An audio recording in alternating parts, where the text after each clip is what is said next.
NATO called our unit on a Monday morning in October and asked for the analyst who built the framework.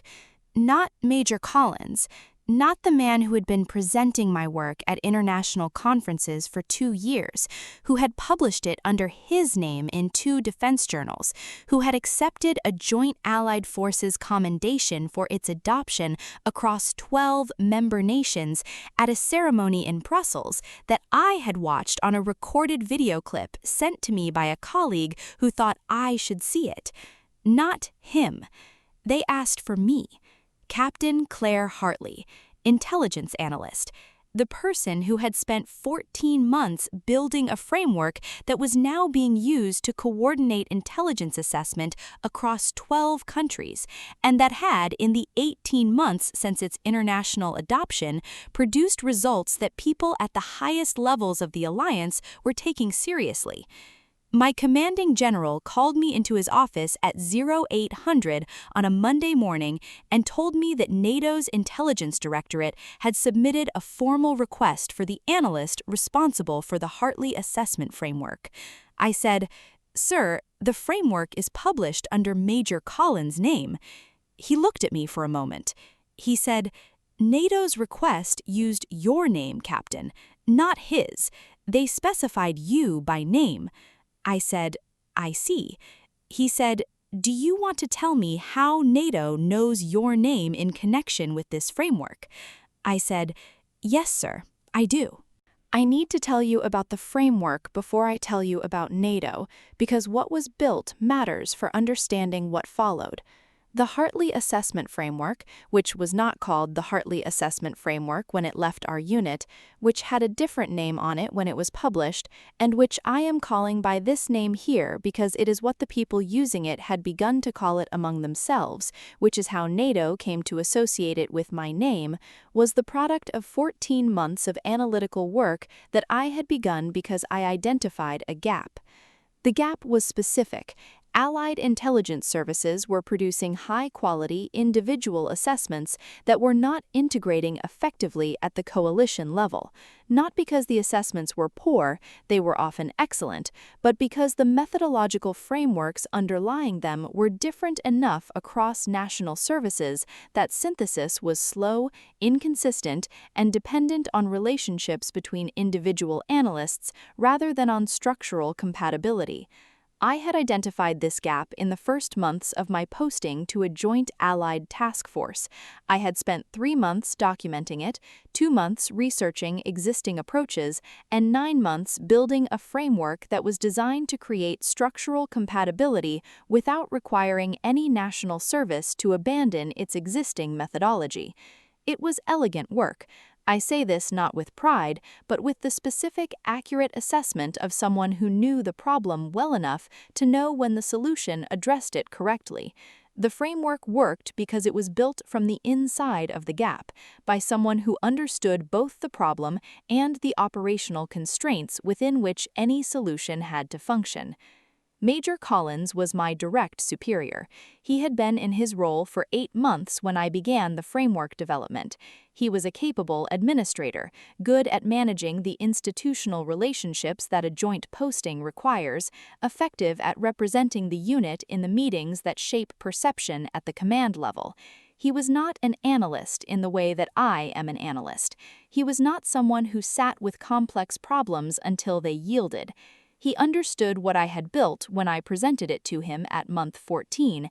He understood it well enough to understand its value, and he made a decision in the weeks between that presentation and the publication process that I did not know about until the publication had already happened. My name was not on it. I found out the way I had found out similar things before, through the document itself, which I saw for the first time as a finished publication rather than as a draft I had produced. I had been given administrative leave the week the final version went through the publication process. When I returned, the framework existed in the world with Major Collins's name on it, and mine in a footnote that acknowledged analytical support. Analytical support.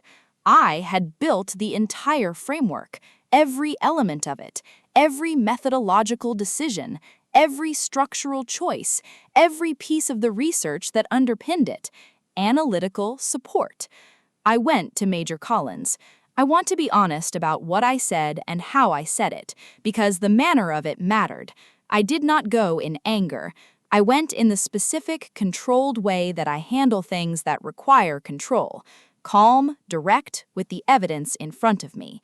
I said, "The framework is published under your name as sole author. I built this framework. I need to understand what happened." He said things. I will not reconstruct the full conversation because some of it was institutional language that I will not repeat, and some of it was the specific deflections of a man who has made a calculation and is now managing its aftermath. The substance was this: the institutional publication process required a single senior author. He was the senior officer. This was how these things worked. My contribution was acknowledged in the footnote. My career would benefit from the association with the work, regardless of the authorship designation. I said, "I understand your position." I went back to my desk.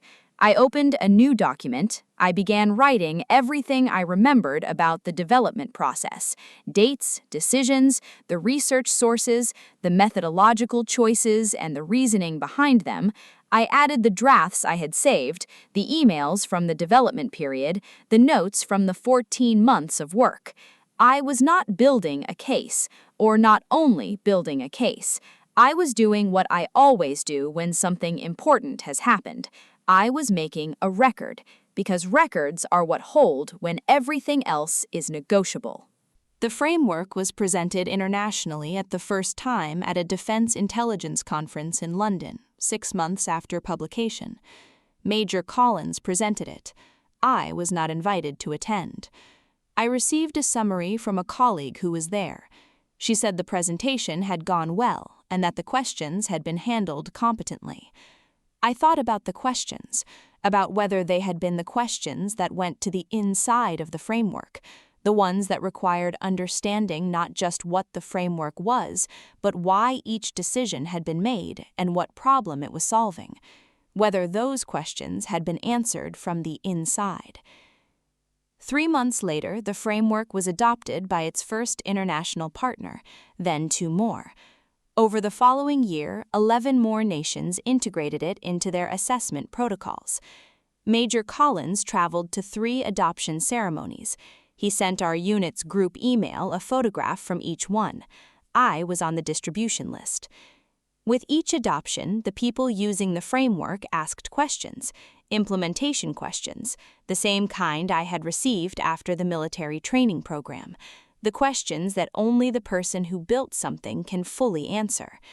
These questions, in the international context, traveled through liaison officers and official channels before they reached anyone in our unit.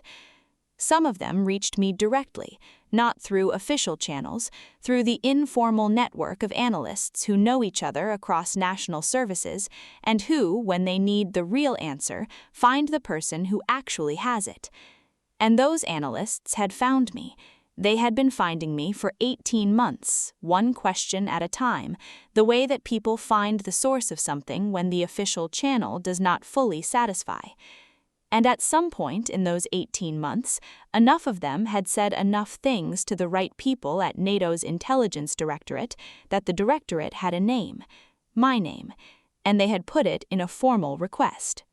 I told my commanding general everything. Not because I had planned this moment. I had not planned it. It had arrived without my arrangement, but because he had asked a direct question, and I was not going to answer it with anything except the truth. I told him about the 14 months, about the publication, about the footnote, about the conversation with Major Collins, about the 18 months of questions from international analysts who had found my contact through informal networks, about the records I had kept. He listened without interrupting. When I finished, he was quiet for a long time. Then he said, "Do you have the documentation?" I said, "Yes, sir, all of it." He said, "I'm going to need to see it." I said, "I can have it to you within the hour." He said, "Captain, I want you to understand something. What you're describing, if it's documented the way you say it is something this command is going to have to address, not because of NATO's request, though that accelerates the timeline, but because it's wrong. I said, yes, sir. He said, the NATO presentation is in 6 weeks. You're going to Brussels. I said, and Major Collins, sir? He said, Major Collins will be part of the delegation. He looked at me. He said, prepare the briefing. Focus on the work. The rest will follow. I prepared for 6 weeks with the specific, focused intensity of someone who has been waiting 2 years to stand in a room and speak from the inside of something they built. Major Collins did not speak to me about the NATO presentation in those 6 weeks. We were professional, we were colleagues. The institutional process that my general had initiated was running in parallel with the preparation, in the specific, unhurried way of institutional processes, and neither of us spoke about it. I prepared. I brought the documentation. I booked my travel. We flew to Brussels on a Wednesday, a delegation of 6, Major Collins, myself, 3 other unit members, and a senior officer from command who had joined the delegation at the general's direction, a detail whose significance I understood and did not comment on. NATO headquarters is a specific kind of room, not large in the way that significance is sometimes expected to announce itself through scale, precise, functional, the room of people who have agreed to work together on things that matter and who have built the infrastructure of that agreement into their physical space. I had been in many rooms. I had never been in this one.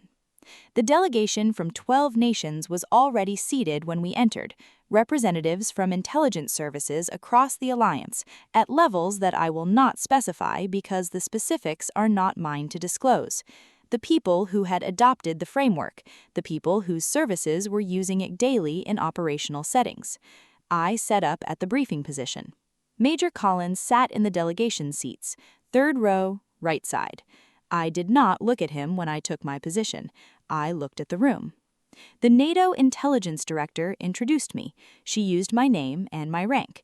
She said the directorate was grateful to finally have the opportunity to hear directly from the analyst who had developed the framework that had become a cornerstone of Allied intelligence coordination. She said, directly from the analyst who had developed it. The room was quiet in the specific way that rooms are quiet when they are about to receive something they have been waiting for. I began. I will not give you the content of the NATO briefing because it is classified and because the content is not the point. The point is what happened in the room, which was this. I presented the framework from the inside for 90 minutes, the development rationale, the methodological decisions, the specific solutions to the specific problems that had made Allied intelligence synthesis slow and inconsistent. I presented it with the depth and the specificity of someone who had built every element and who remembered every decision and who could answer any question about any part of it from the place where the decision had been made. The questions were the best questions I had ever been asked about the work. The analysts from 12 nations had been using the framework operationally, and they had questions that came from that operational experience. The edge cases, the points of friction, the decisions they had made about application that the framework had not specified, and that they wanted to understand in the context of the original design intent. I answered every question from the inside. 40 minutes into the questions, an analyst from one of the partner nations, I will not specify which, asked a question about the most fundamental architectural decision in the framework. Why that structure rather than the alternative that most existing Allied frameworks used? It was the question, the one that goes to the center of the thing, the one that the person who built it answers from a completely different place than the person who presented it. I answered it, specifically, with the full account of the 18 months of research and the failed alternatives and the specific insight that had produced the final structure. The analyst nodded.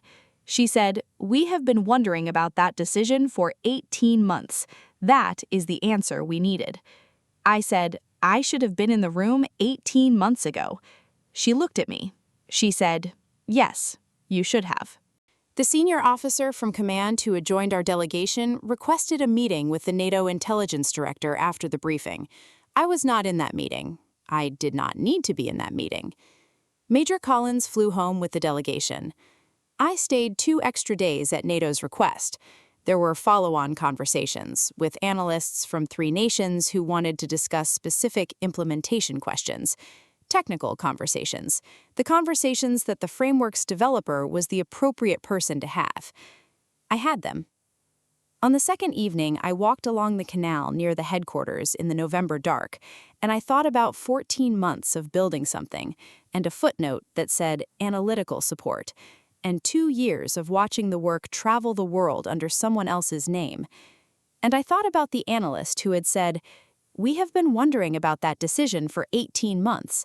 That is the answer we needed." 18 months. They had been using the framework for 18 months without the answer to the most fundamental question about why it was built the way it was built. Because the person who had been presenting it did not have the answer. Because the answer lived in the 14 months, in the research and the failed alternatives and the specific insight, in the place where the decision had been made. The answer had always been mine. It had just taken 2 years for the room to find me. The institutional process that my general had initiated ran its course over the following 4 months. I will not describe it in detail because institutional processes of this kind involve people whose careers are their own business, and because the details are not mine to make public. What I will tell you is what changed. The framework's published authorship was revised. My name is now the primary authorship designation. Major Collins is listed as a contributor in a capacity that reflects his actual contribution to the development process. I was promoted. The timeline of the promotion, which had been moving slowly in the way of things that move slowly when the people managing them have a complicated relationship with the person being promoted, accelerated in the way that timelines accelerate when a commanding general has seen the documentation and NATO has sent a formal commendation for the briefing. I am still serving. I intend to keep serving. And the framework is still in use across 12 nations, still producing the results that 12 intelligence services have built their coalition assessment protocols around. Still mine. It was always mine. I want to say something about the analyst who said, "We have been wondering about that decision for 18 months." She was the most important person in that room, not because of her rank or her nation or her position in the alliance, because she asked the question that went to the center of the thing, the question that required the answer that only the person who built it could give, the question that made the room understand, without anyone having to say it explicitly, who the work belonged to.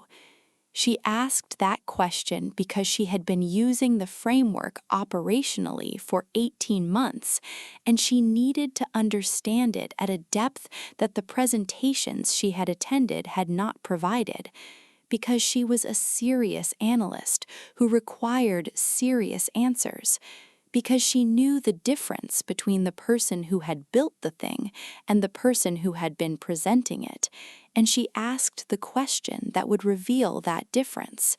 She was asking for the work, for the real thing, for the answer that lived in the 14 months.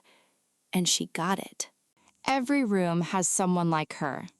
Someone who asks the question that goes to the center. Someone who knows the difference and is willing to ask about it. Find those people. Answer their questions honestly, from the inside, with the full depth of what you built. They are the ones who will find you, who will tell the right people, who will be the reason that NATO sends a formal request with your name on it. They found me. They will find you. She doesn't stay silent. She doesn't stay broken. She rises. Sometimes rising is 90 minutes at NATO headquarters answering the questions that 18 months of presentations had not answered. Sometimes the most powerful sentence available to you is the one the analyst from the partner nation says when you finish. We have been wondering about that for 18 months. That is the answer we needed. Subscribe. New story every week, and every single one of them ends the same way. She rises. Leave a comment. Has the work ever found its way back to you? Tell me. I read every single one.